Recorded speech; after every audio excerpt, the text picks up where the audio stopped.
sobat tani muda, jumpa lagi dengan saya di channel Muda Lembang Bertani. Alhamdulillah kita jumpa lagi ya. Assalamualaikum warahmatullahi wabarakatuh. Nah, di sore hari ini kita akan melakukan satu tahapan penting terhadap tanaman brokoli yang hari ini alhamdulillah sudah masuk ke usia 15 HST. Alhamdulillah pertumbuhannya cukup baik. Kalau kita review pohon per pohon itu cukup memuaskan hasil proses perawatan selama 1-14 HST. Nah, sekarang sudah masuk ke usia 15 HST. Brokoli yang populasinya 3.500 ini alhamdulillah tumbuh cukup rata, subur, dan tentunya insya Allah hasil panennya tetap memuaskan sebagaimana yang sudah dilewati di musim tanam brokoli sebelum ini. Nah, adapun tahapan penting yang dilakukan di usia 15 HST ini adalah melakukan pengobatan pertama. Jadi untuk pengobatan pertama tanaman brokoli itu dilakukan di usia 15 HST yang nanti tujuannya untuk yang jelas ya, mencegah serangan hama berupa ulat daun dan ulat crop, serta mencegah terjadinya serangan bakteri dan sekaligus menyuburkan daun serta memenuhi kebutuhan makro dan mikro pada akar, batang, dan daun brokoli supaya lebih subur. Nah, adapun di antara obat-obat yang kita gunakan termasuk manfaatnya dan dosis serta takaran penyemprotannya akan kita bahas setelah yang satu ini. Untuk itu, bagi yang belum subscribe, silahkan subscribe terlebih dahulu. Jangan kemana-mana karena akan kita bahas setelah yang satu ini.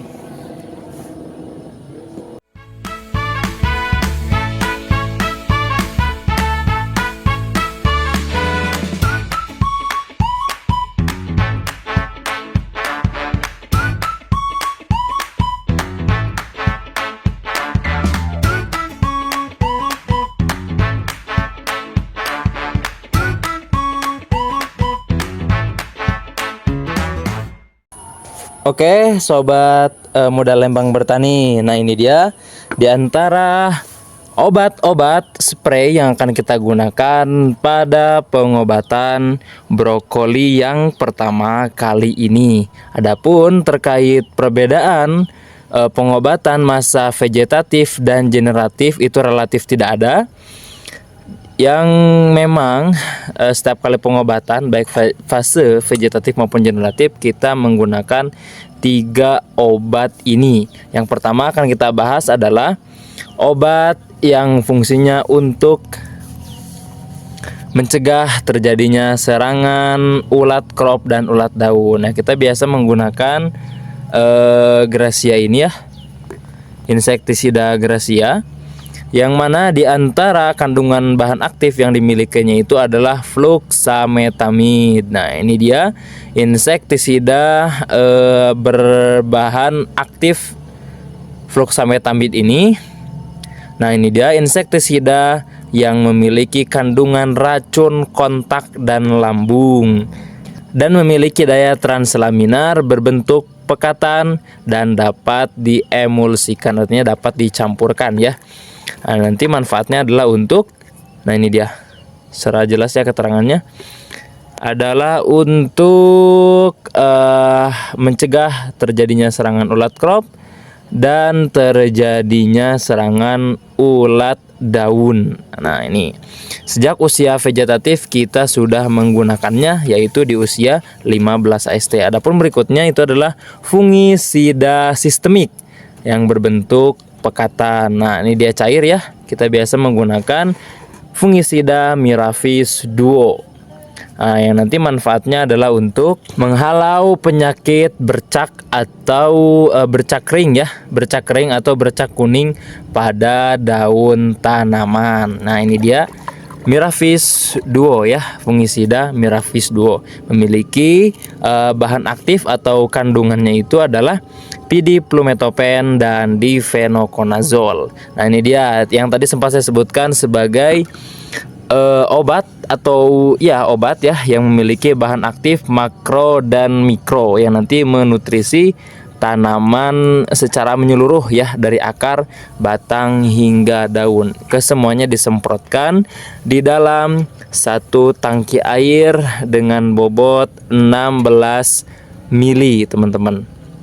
Nah, adapun terkait dosis yang kita gunakan, nah untuk Gracia ini baik di fase vegetatif maupun generatif kita menggunakan per tangki itu dengan takaran 10 mili, dan Miravis juga demikian ya, fungisida ini juga demikian. Nah, adapun untuk nutrisi makro dan mikronya kita menggunakan itu dengan takaran 50 mili. Adapun merek yang biasa kita gunakan itu adalah merek Dalpon ya. Itu sebenarnya tidak tergantung pada merek ya, tidak terlalu fanatik, atau teman-teman jangan terlalu fanatik dengan merek, karena merek apapun itu yang penting mah kandungan atau bahan aktif yang dimilikinya.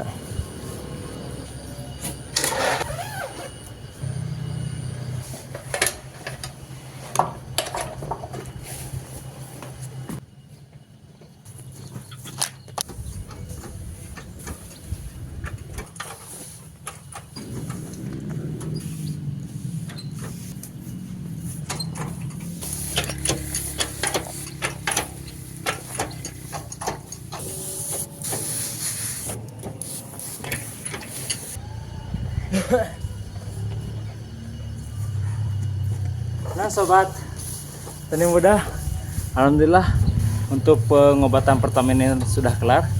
Adapun tadi janji saya di awal ya terkait pembahasan lanjutan, mungkin yang perlu dibahas secara lanjut adalah intensitas penyepraiannya kali ya. Adapun untuk intensitas penyepraiannya itu ya teman-teman perkirakan saja, satu kali semprotan itu mungkin 2-3 detik saja jatah per pohon brokolinya, dengan sasaran utama penyemprotannya itu melalui pucuk, kemudian sedikit ditarik ke atas dan disebarkan ke daun yang ada di sekitarnya. Nah, karena brokoli ini baru 15 HST, alhamdulillah terkait pengobatan atau penyemprotan pertama kita hanya menghabiskan 1,5 tangki. Jangan lupa terkait sasaran penyemprotannya itu mulai dari pucuk diangkat sedikit, menyebar dia ke daun-daun yang ada di sekitarnya. Terkait interval pengobatan untuk fase vegetatif ini, karena emang fase-fase pencegahan itu baiknya dilakukan pengobatan 5-6 hari sekali. Berarti kalau di jarak 5 hari dia 5-6 ya, 5 hari berarti hari ke-6-nya diobat. Kalau di jarak 6 hari sekali berarti dia setelah 6 hari, hari ke-7-nya dilakukan pengobatan lagi. Adapun nanti untuk di fase generatif itu menyesuaikan antara kebutuhan yang mendesak atau kebutuhan yang sekunder saja. Contoh mendesak misalkan sudah terlalu resistan serangan, itu teman-teman bisa lakukan seminggu sekali. Kalau serangan tidak resistan, teman-teman bisa melakukannya dalam 10 hari sekali. Terima kasih sobat Muda Lemang Bertani. Sekali lagi bagi yang belum subscribe, silahkan subscribe terlebih dahulu. Jangan lupa like, komen, lalu share supaya manfaatnya menyebar ke mana-mana. Bagi yang komentarnya selalu tenggelam atau teman-teman pengen chat secara privat, baik itu komentar ataupun konsultan ya, konsultan ala-ala, teman-teman bisa langsung DM ke akun-akun medsos yang ada di bawah ini. Akhirnya, salam muda lemang bertani, salam petani muda mendunia. Sampai jumpa pada video berikutnya. Wassalamualaikum warahmatullahi wabarakatuh.